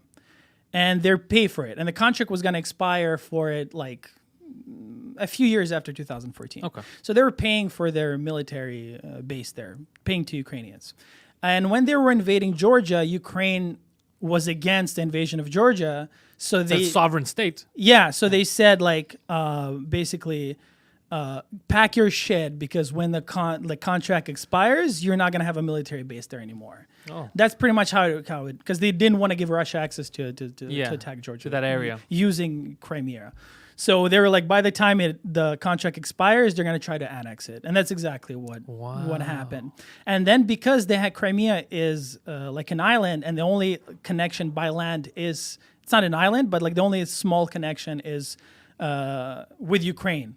Like Crimea, the north is a bit connected to Ukraine. That's why they built a bridge because they have no other access. They try to get the whole land on the southern and eastern side to connect to Crimea. They call it like the land corridor there. And if they did that, they would also have full control of the Sea of Azov. So then the whole sea would be theirs because it's completely surrounded by Russia. Jesus. So in 2014, there were a lot of like traders on the Ukrainian side. So it happened really smoothly. They took over all the buildings. They shut down all Ukrainian television. They rushed this referendum. Their videos came out where they throw out pro-Ukrainian votes. It just happened like perfectly, smoothly. And then they tried to take over the east. But by that time, Ukraine woke up. They're already like, oh, and that's the difficult part for Ukraine right now too, is which Russia, the media uses a lot, is that the reason Ukrainians didn't lose the east, big reason is because there are these nationalistic Ukrainian military groups. They were like, they're invading our land, and they started defending, and they gave the momentum for the Ukrainian army to come in. That's how I understand, and then defend that land. And that kind of bugged down because they wanted a quick like swoop. We're gonna take the east, done deal. And then even a difficult one also, like there's this oligarch, ultra billionaire. He had his own private army, and he stole billions from Ukraine, but he also used his army to defend his interest in the east, and his army also defended the east of Ukraine. Oh, that's hilarious. Russia. Yeah. So it's like very, very complicated right now, but it kind of bugged down in the east, so they have nowhere to go. They're trying to like have like de-escalation zones. The ceasefires keep getting violated. So how do you feel about Putin? Not a fan. Not a fan. Not a fan at all. I get his pro-Russian interest. Yeah. But even then, not really, because he had to know the repercussions of the land grabbing. And the way I see it is because in the first 10 years, he's been in power for 20 years. In the first 10 years, he really built the Russian economy. Like he really solidified the country because after the Soviet Union collapsed, it was a free-for-all. Yeah, they were fucked, yeah. Yeah, he brought the country together. But after that, it kind of stagnated. So then if you want to stay in power, you need like an ideological reason for the people to want to support you. And that's where you create your enemies. That's why you need the land grabbing. You need because if things are stagnated and they're the same for 10 years, they're going to go like, well, let's get this fucking Putin guy out. Let's try something else. Yeah, let's try something else. Yeah. So he keeps creating reasons for Russian people to support him. And I feel like that's a big part in land grabbing. On top of like the geopolitical reasons, because there is like the EU is trying to pull Ukraine on their side, even though they would never want them to join. They want them to be dependent. I'm still pissed that Greece joined, especially the economic union. That fucked us for so long. Yeah. We're only coming out of it slowly now. Mm-hmm. So they tried to like, there was the whole Maidan started is they were like, we want you to be dependent on the European Union, even though you're not going to be part of it. Yeah. And then Russia wanted them to be part of the economic bloc. And the president said we're going to join the European Union at the time, which was a total lie. Like no one even offered it. And then he was just like, never mind, I'm going with Russia. And then that's how like Maidan started. And he just fucked off on a helicopter. I remember you guys had that president that they threw acid on his face, like the Ukraine mafia. Yeah, so who threw acid on his face? He was a candidate. I forgot his name. Yanukovych. I remember that guy, though. I remember his face. I may get him mixed up with the last president like that escaped with Two-Face. the helicopter. Yeah. So he fucked. And that's another thing I have a friend that works for the Canadian government there, and she's been reading a lot of like the papers because she focused on Russian relations with like European Union and Ukraine, and the president, while he had no control because he fucked off on a helicopter, asked Putin to send troops to save Ukraine and Putin uses that as his defense. Like the president asked me to send troops to Ukraine. To save Ukraine, To, how? like, from save- what? Save them God from what? knows- After God they were knows fighting what. the Russians. Yeah. So that was the whole. Anyway, so That's fucked. yeah. So anyway, so that's the whole thing about like the East, and now is the tension of like even it gotten to a point where like the people in the East had so many people that were killed because of the war, and people in the West had so many of their soldiers killed in the war that there's like Tension. I would be surprised if that region stays with Ukraine, to be honest, at this point, because Really? it's just been years. And the last president, he left with an approval rating of like 7%. He was profiting off the war instead of trying to like help solve the situation. It was just really like a piece of shit. He was profiting off the war. Now this one is really trying to like end the conflict, but there's so much bad blood and it's gotten so complicated that we'll see. And nobody talks about Georgia. What happened to them? Don't they deserve to be a sovereign state? Yeah.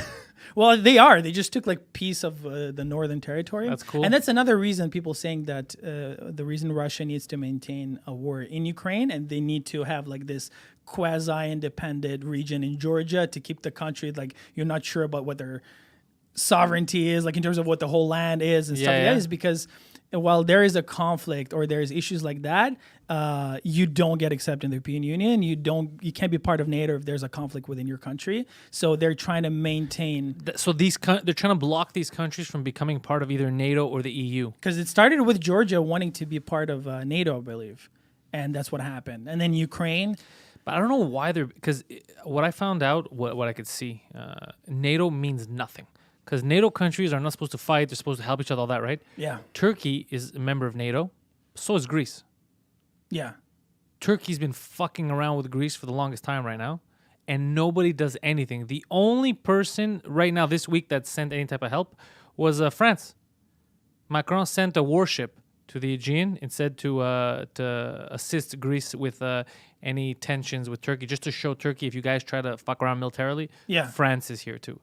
But, it's France, so they might just give up like this. Yeah. You don't know. You don't know. You don't know if that's a useful, it might just be, they might have sent a boat over with a bunch of guys with white flags. We don't know what they sent over. But it's just like, you'd think that in NATO, the other country would be like, hey, Turkey, calm the fuck down. But nobody does anything. I think like those like the accords that people have, like they mean nothing anymore. They're like fucking fake pronouns. They're meaningless.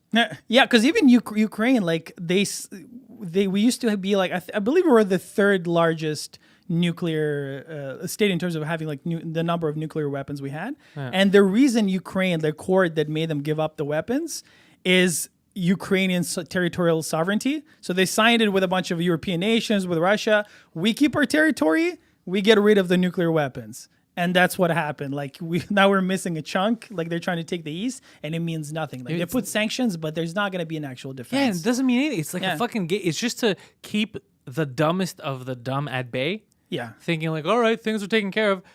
All of it is. That's why sometimes I'm not saying that what Putin's doing good, but you need a leader in a country that is that kind of a savvy person, but also only gives a fuck about his country. It's the only way your country can move forward. It's what you need. But my question is, how much does he give a fuck about his country? Here's the thing. Where his agenda is a little different is the fact that he profiteers off all kinds of shit right now. That's the problem. So it's not about making the country better. It's about him making money and control, having that dominance in the region. Yeah. Which you're 100% right about that. What I mean is that as a leader, you want a nationalist, someone who cares about the nation, but you don't want a nationalist that hates other, you know what I mean? Like cares about it, but hates other people. You don't need that. That causes wars. You need someone who's like, look, we got to figure out what the fuck's going on here. Do we need to pay people more? Maybe fucking lower taxes on the middle class. That you need someone who's that kind of nationalist. Yeah, but who he's cares not about their doing country. that. No, he's not, because that kind of nationalist I'm talking about never exists in politics. You know why? Because those people never go into politics. Yeah. Those people are too busy fucking actually doing shit, community movement shit, and they're always smaller scale. The people that get involved in politics are these egomaniacs, these cocksuckers, basically. Yeah, for so sure. the problem is that the nationalists that go on the grand scale are fucking cocksuckers. These are not nationalists. They don't care about the nation. They care about themselves. People are like, he's a nationalist. He cares so much about the country. He's killing people. No, the reason why he's killing people is because he's making money off the war. It's because he's not a nationalist. No person would put, if you care about your nation, if you're a nationalist, you would not put your young kids in a war to die so that your buddies could make money. It wouldn't happen because you care about the nation. But they don't really care about the nation. These people. They call people, they don't give a shit. But I think nationalist also part of it is like hating other nations, isn't it? Like part of No, nationalist. that's what they make it seem now. patriot. That's what they make it seem now. But it's supposed to be a patriot that cares about his country. But now it's used as a kind of like a all-encompassing word Yeah. for someone who hates everyone else, like a xenophobe. Yeah. It's used kind of for xenophobia. Yeah. But now we're just fucking around with words because a nationalist is supposed to mean you care about your nation. Yeah, You yeah. could care about your nation, and like I care about Canada. Yeah. I don't want to kill other countries. I Yeah. care about Greece. I care about the States. I love these countries, but I want them all to do well. I want fucking the Ukraine to do well. Yeah. But because I want the Ukraine to do well doesn't mean that I want to kill Polish people. Do you know what I mean? Well, Or even then, like Russians. even with the whole conflict now, like if I run into a Russian person, I'm like, go fuck. Like to me, a person is a person. Yeah, And he there are doesn't. people- He didn't make the choice. Yeah, he didn't That's like take me- Crimea. Like he doesn't like own a beach house there because they took it. Like he has no part of it. It's And like a me lot of- punching a Turkish guy in the face. He's like, "What are you doing?" But I saw what the fuck Erdogan's doing in the Aegean. He's like, "Bro, I live here." Yeah. I didn't make any decision. Why'd you put? It would be so stupid. Yeah, yeah. And I would love to go to even like Russia if I could, but I just can't. Like this one for me, like after like Crimea, like unless there is like a huge change in terms of like how they show Ukrainians, in terms of like in the media and everything, and in terms of like what they're doing actually with the war and all that shit. Like if that were to stop, I would consider. But I would love to go like St. Petersburg and. Like, I'd all love to those see places. that stuff, but I talk a lot of shit about communist Russia and communism in general. So I feel like it might not be the best place. Kind of like Saudi Arabia. I've talked a lot of shit about Saudi Arabia. Wouldn't be the safest place for me to go. Yeah, but I mean, even Russia, I don't think they're like the older generations are like pro communism, But just because the they're like nostalgic about because they lived in the good parts Yeah. of during communism. Where, Isn't that funny that the people who mostly have it's the elites that were fucking over everyone below them, and they're like, communism is great. Yeah. Well, some people, it's not even elite. Some people just lived in cities. They were getting a lot of support from The government? from the government, and they had a decent, normal life. They didn't inspire to like make the next iPhone or some shit that was like way far off. But they didn't try to do anything. They're like, I had a good job. I had food on the table. It was fine. But if you go to like like all the countries like more towards west, like when they owned like piece of Poland, all the Baltic countries, everything, like they had it shitty. Like They were slaves. yeah, it was Yeah. horrendous. So you can't. That's why even if I see honestly a guy like an older guy with a Soviet Union ad, it annoys me. But I'm like, this was your life. Yeah, Like this was. that's what you knew. Yeah, I can't fuck with that. But when I see some fucking young dude like clearly Quebecois with a fucking Soviet Union thing, I just want to slap it out of his head, man. Like I get so mad. None of what you do or use would be possible if you lived there. That's why I try to tell people that that's what used to piss me off in university a lot when they were like very pro-communist. Yeah. And I'd be like, I don't think you know what that word means because we wouldn't be able to say what we're saying now. Yeah. We can't, like even stand up. Yeah. I could say whatever I want on stage. Talk Yeah. about the government. I make fun of Trudeau. Yeah. I'm lucky, I mean, to live in North America where we can do that. Yeah.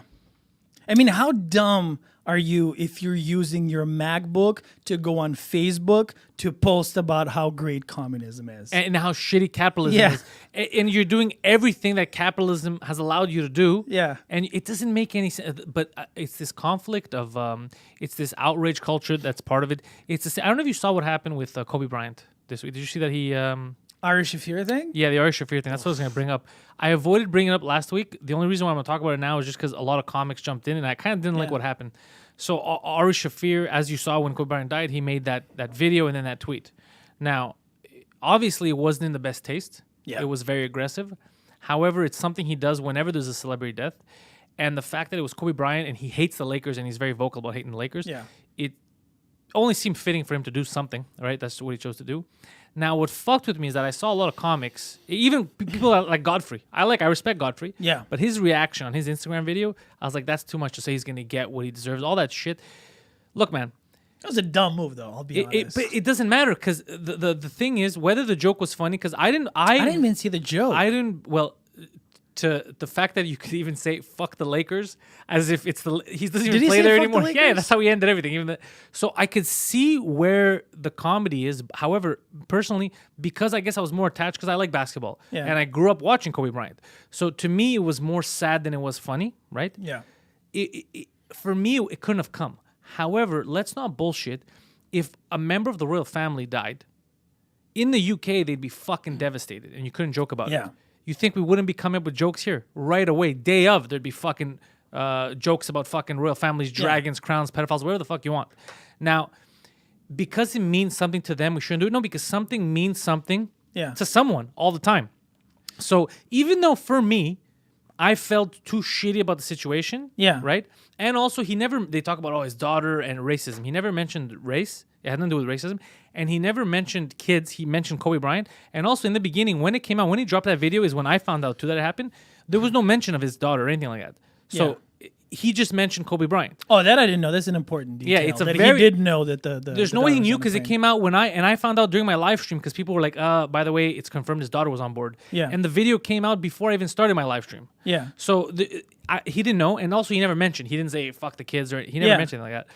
But also the way he said it. Like if he made some, I don't know, some Kobe beef joke, like fine, like I get it. But he was just pretty much saying like, I'm glad this rapist died. Yeah.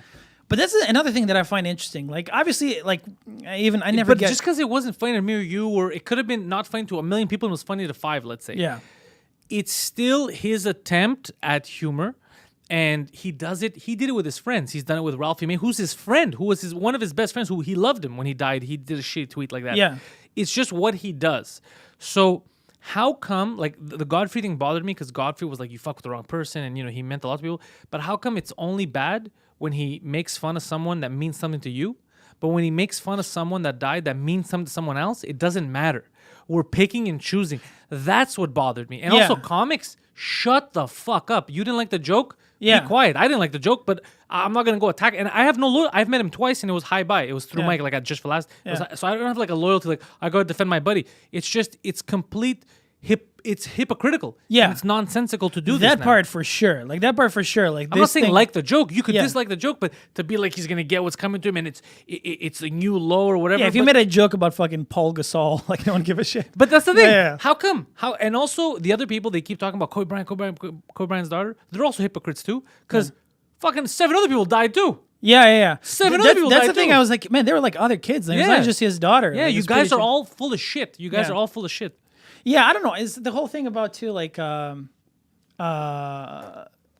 the way it came out, it felt like he genuinely felt like, oh, finally, like a rapist got it. No, because because I don't know him. I don't know how he jokes. It was aggressive, but it's just that's how he does his shit. Yeah. That's how he always does it. So But I guess for the majority of people who like Ari Shaffir is not on their radar. Like They he has wouldn't this know. huge Yeah. following. Yeah, but they wouldn't know. But they don't know. Like I didn't know, and to me it felt like, oh, because there are a lot of people like that on Facebook who are like, oh, finally, like a rapist got his due. Like there are a lot of people. Yeah, like that. but he's not. He wasn't a rapist. He that's something that bothers me is that not only like in the court of law he was acquitted, right? In the court of, and also the woman, we found out all kinds of shit about he her. wasn't After. like they settled outside They settled of out court. they settled outside of court, and she was apparently notorious for trying to do that to athletes, to extort them and all That I don't know. Yeah, and then that was my whole point about the whole thing is like, I have a like I know like mathematically speaking, statistically speaking, there are more people when they say like women they say that someone raped them.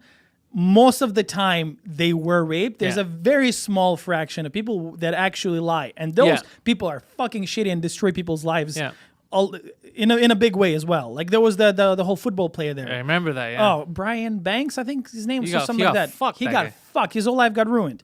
But so the whole case was like their side, his side, and even if you lean towards her side, is this really the time to bring it up? Exactly. Let some time pass, let the family grieve, and then bring up, well, how about the rape thing that was dropped? Or don't, because you didn't bring it up before. Why do you bring it up when the guy dies? But again, I'm not here to tell you didn't get the joke. It should be funny because I didn't laugh either. Because to me, even though I know it's Ari Shaffir, I know what he's trying to do. Yeah. It wasn't for me because I felt sad about what happened, about the situation.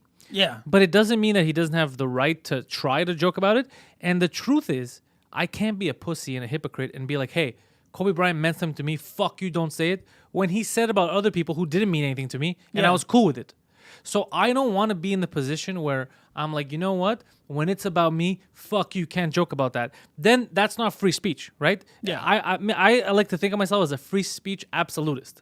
So if I'm allowed to say shit, you're allowed to say shit. And he made the same type of humor, the same type of joke that he did with other people that died, just that they weren't as famous and people didn't care about them in the same way and didn't get the same reaction. And the real consequence should be a lot of people saw that video. The amount of people that stop following Ari Shaffir or choose not to from this point on, that's his consequence. Yeah, exactly. And that's the best consequence Agreed. in terms of freedom of speech. Yeah, agreed. Don't say like he deserves whatever he's going to get killed. I'm going to shoot him up. Yeah, like some people gave out his address. Some people like he should lose this and that. Like, no. People are not going to follow him for whatever he said. And that's perfect. That's the most reasonable thing that can happen. That's exactly that I'm fine with. But also, I think his talent agency dropped him. But again, to me, that's hypocritical shit because you didn't drop him when he talked shit about the last person that died. Yeah, but now they're a you business. Like, But it's just and them, I guess they're more. It's a business, it's a faceless corporation, let's say. But the people, I'm surprised the comics, the comics that turned on him because. The truth of the matter is most of us aren't going to find that funny because we're so closely attached. Like a lot of us grew up with, like I grew up watching Kobe Bryant. Yeah. So to me, it was fucking sad. It was like, fuck, this is crazy, you know? Yeah. So I know that I'm too close to the matter, right? I still watch basketball fanatically. Yeah. So I'm too close to the matter to find that joke in it. It would be like if like you would die, right? You know, I'm too close to laugh about it. But I know in my heart that if a member of the royal family would have I know that the UK would be bawling their eyes out, a lot of people, but I don't like them. So I'd have a fucking pedophile joke ready. I know that. Yeah. I can't sit here and lie and be like, Ari Shaffir is a bad fucking guy. When if the tables were turned, it was somebody I didn't care about, I wouldn't be ready to do the same fucking thing. Yeah. I don't want to be that guy ever. Yeah, no, for sure. And no matter who dies, there's always going to be. There's if always you're in the gonna be public eye, there's going to be. Fucking someone's people always going to die, and there's always going to be public people that die, and there's always going to be someone that's ready with a joke. It doesn't. Yeah. People love dictate, like you said. People remember certain dictators with a fine eye. Yeah. Right. So of course you're going to have your detractors, your supporters. It's going to happen. Yeah. Right now, it just happened in this weird vacuum where everybody was so impacted by Kobe Bryant and knew him. And a lot of people didn't know who Ari was when it came out. Like, he went to people that had never seen him before.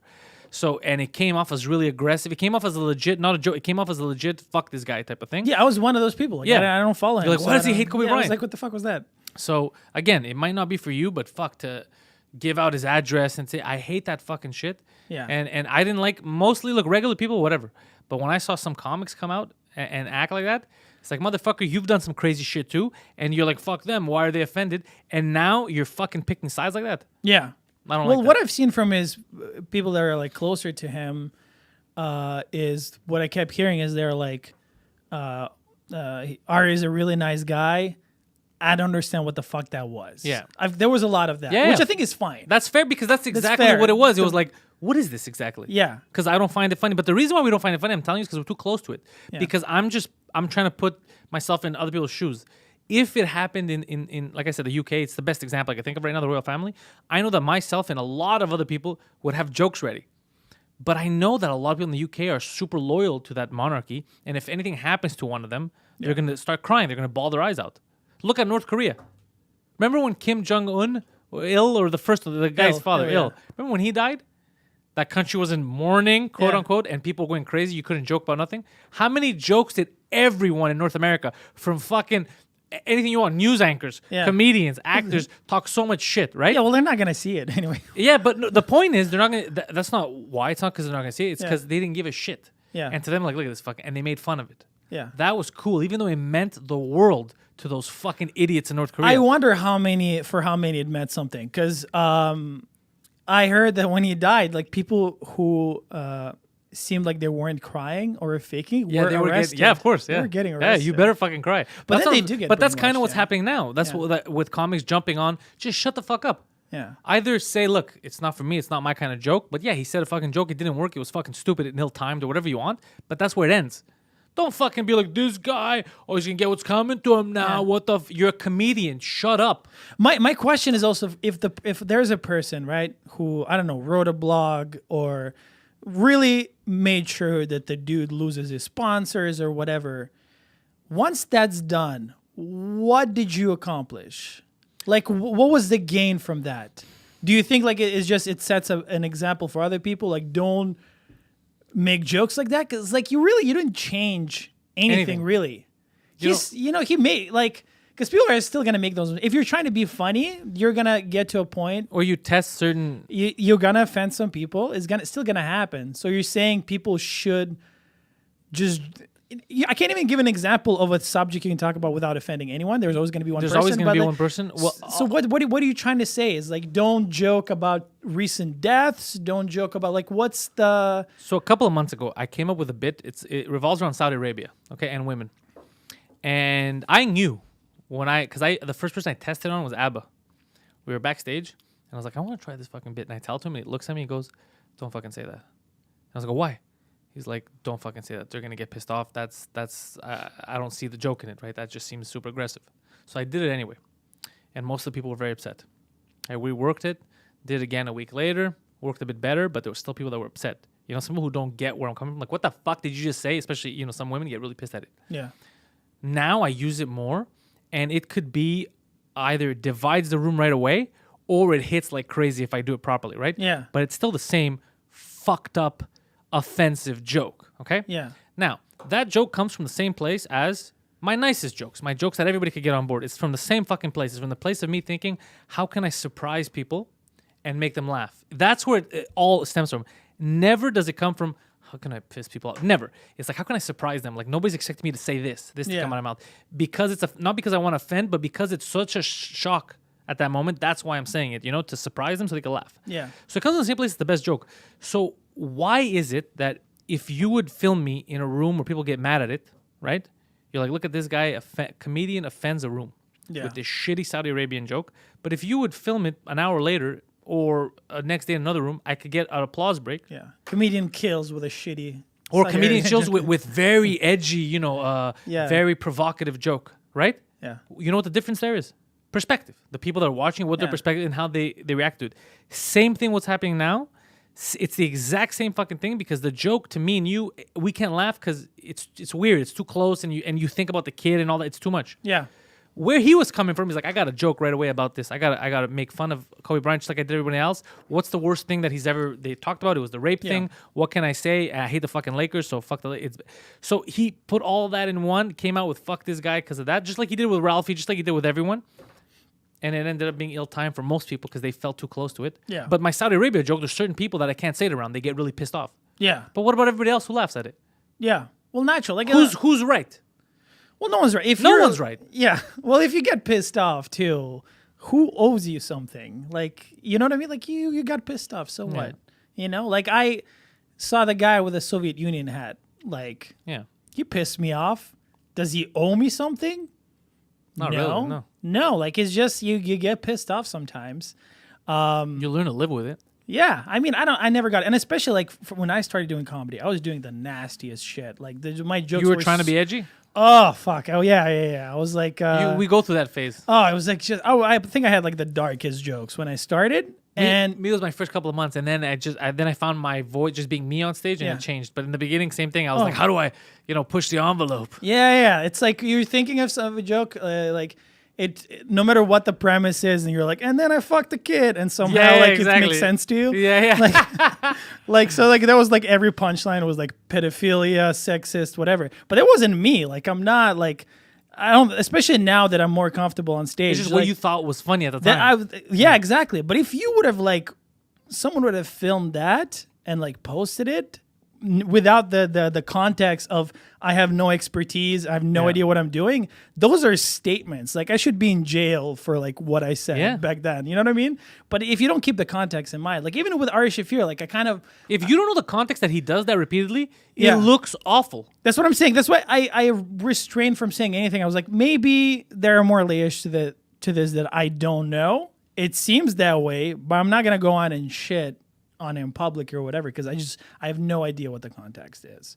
And as you're telling me now that that's what he does, then it's a totally shift in perspective. Yeah, it's what he does. And like I said, it doesn't always hit the mark. Yeah. And to me, the only part that I find funny is just him ending with "fuck the Lakers."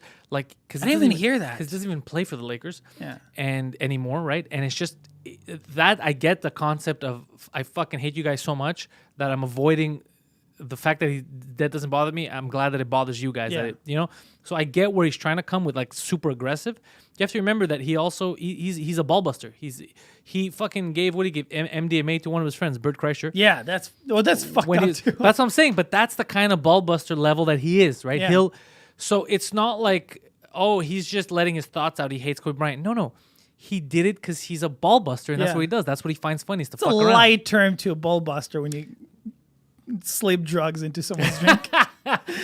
He's just a fucking rascal. That guy. Yeah. You know, he just drugs people. But you know what I mean? It's Yeah, like there's if you put it in context with everything, you see it a little differently. But the way they're portraying it now, even comics that know him are portraying it like he just snapped and he just hates Kobe Bryant and everyone like, Yeah. you know that that's not the truth. Yeah. Even here, I tried not to take sides with the whole Opie and Anthony thing, right? Yeah.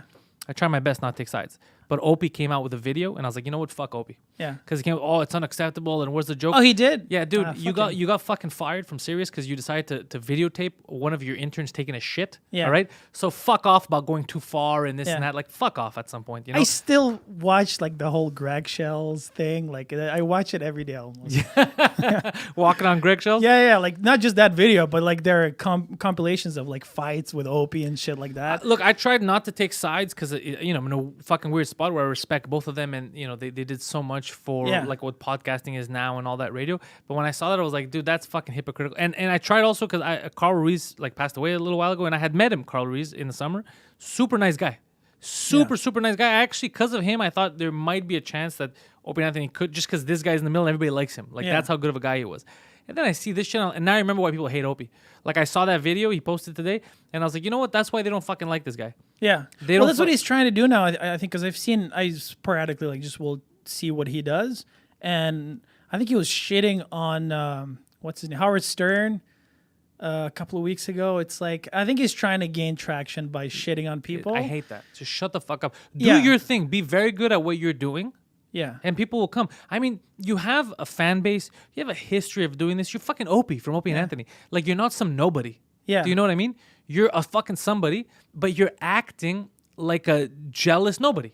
Yeah. The only way I could Dude, get and judged for by all shit the on people. times he was saying how he's been doing radio for this many years and he gets it, why are you making podcasts with your phone on the beach? Oh, bro. Like, how is like the sound shouldn't be like the number one thing? It's I- just like, dude, or like where they put a fucking Mic in the middle? Mic in the middle. Everyone's talking. You hear of cutlery and Yeah. plates and shit. It's It's an like, experience. dude, Anyways, again, I can't avoid the fact that him and Anthony, Jim, what they created influenced me a shitload, obviously, you know, and that because of, you know, Compound and all that, now I get to be adjacent in that universe. You know, it's fucking crazy. yeah, it's crazy. Yeah. But I didn't like that. Like, I honestly, you know, I try to avoid taking, but I didn't. It bugged me. It's like, just don't say anything, but don't shit on the guy when I know that it's fun to join the bandwagon. It would be so fun for me to jump on Twitter right now and be like, fuck Ari Shafir, and then have retweets and be like, yeah, this guy gets it or whatever. But it's not the truth, because then we're all being hypocrites. We're lying. I'm not saying that the joke was amazing. I'm not saying what he did was right, any of that. But it's it's within context. It's, you know what I mean? It was a joke. It was a shit joke, but it was Yeah. a joke, you know? It's not up to us to stop him or to fucking dox him. You don't like the joke. God damn, you're going to find out where he lives. Get the fuck out. Are you crazy? Yeah. Are you fucking crazy? Yeah, well, he must see Opie, like when he shits on someone, he gets more retweets, he gets more comments and shit like Yeah, that. definitely. I think shitting, like right now, if I would just have like the hate Opie or hate Anthony or anything like that and just talk about bad stuff they do, Yeah. it would get traction. Oh, Pantelis is talking shit or whatever. It would gain traction, but it's not what I want to do. And also, I don't want to talk. Like, the only reason I'm even bringing him up now is because I saw it and it actually bothered me. It's like you see someone that, like, you know, you looked up to, you know, he did, and you're like, what are you doing, man? It's hack. Yeah. You're becoming a hack right now. Yeah. But The I mean, only person who had balls was Louis J. Gomez. Him and Tim Dillon, actually. oh yeah, Went on Twitter and said, fuck you idiots, you know? Like, what are you doing? Especially Louis J. Gomez. that's good. I love Louis J. Yeah. Gomez. Yeah. He that kind of shit. Whether you, because a lot of people I know don't like him or they have issues with what he says or whatever the fuck. Dude, that's what you gotta do. You gotta stand. You have to stand for something. Yeah. Stand for fucking something, at least. I don't like this flip floppy shit. Stand for something. Because Yeah. it would have been, like I said, it would have been the easiest thing for me right now to just fucking jump on that bandwagon. Yeah. I mean, yeah, unless you're trying to get something out of it. And it's like someone said, like the freedom of speech, like it gets tested, like not when you agree with something, but when you disagree with something. Exactly. You disagree with it, shut the fuck up. You know what I mean? Just the like, who fact gives a that shit? you're You can allowed to say that you disagree is great. disagree, but like when you're shitting and you're like making more than it actually is, like just, dude, like you said a thing you don't like, move on. It's not a fucking big deal. Because if I start shitting on everyone that says something that I don't like right now, I'm like, no, you don't say that, stop saying it, or block him, or delete, all that shit, then they can just as easily do it to me. So where does it end? Then nobody can speak. Yeah. And I'm not, again, because people like to misunderstand shit and they purposely take stuff out of context. It's not that I'm like, yo, that was a great joke. You guys didn't get it. You should let. What I'm saying is he probably knows too. Okay, I could have worded better, made it funnier. It didn't have to be, he could have said anything. Well, he took it all down, I think. He had to take it all down because of everything that was going on. It was too aggressive. But it's just, maybe it was a misfire. It came from the same chamber that the Ralphie May shit came. It came from the same fucking chamber. You understand? He shot the same gun. Just he missed this time. Yeah. I don't like that comedians are acting like they don't know what he did. Like, what was that? Does he just hate Kobe Bryant? Oh my God, that's so aggressive. Yeah. What the fuck are you talking? You buffoon. Yeah. Why are you lying? Yeah. Why are you lying? To please who? Anyways. So, Vlad, what are you plugging, Vlad? Where are they going to find you? YouTube, Spotify, iTunes. My podcast is called No One's Impressed. No one is impressed. I love that. Got a few stand-up clips on there too. Yeah. Yeah, so check me out. VladLevitt.com. VladLevitt.com too, yeah. And if you look at the description, I put links to Vlad's social media so that you can click. It's easier. You follow him on the Instagrams, on the Twitters, on the Facebook. He's got his podcast. Check out his YouTube channel. Subscribe to him. Maybe it'll motivate him to put this shit out quicker. And, more consistently. Yeah. Because you need a nice little kick in the butt. I think if you get enough followers, then you're like, you know what? People are waiting for this. I think it's motivating. Yeah, it for helps. sure. Yeah. But I want to get into it, like, regardless. Yeah. And I'd like to remind everyone, if you don't know, 2 Drink Minimum goes live every Tuesday at 2 p.m. on our 2 Drink Minimum YouTube channel. The episode is then uploaded to every platform on Wednesday afternoons. We're still on Compound Media every Friday at 4. And our entire archive is available on Compound Media. If you go to Compound Media and you want to subscribe and you're not already subscribed, use the promo code Canada20. It'll get you 20% off the yearly subscription. Also, dates, March 13th, the Southern Boys in St. Leonard, me, Massimo, Guido Grasso. I'm going to be there for that. Check out, April 3rd, I believe, in Sherbrooke. April 3rd, that's it, Sherbrooke, April 3rd. Tickets are on my website. Check that out. New York, tickets are not on sale yet. They will be. I'm going to announce Quebec and Toronto very soon. And that's it. Patreon.com/Pantelis to get this shit sooner. Thank you all for fucking listening.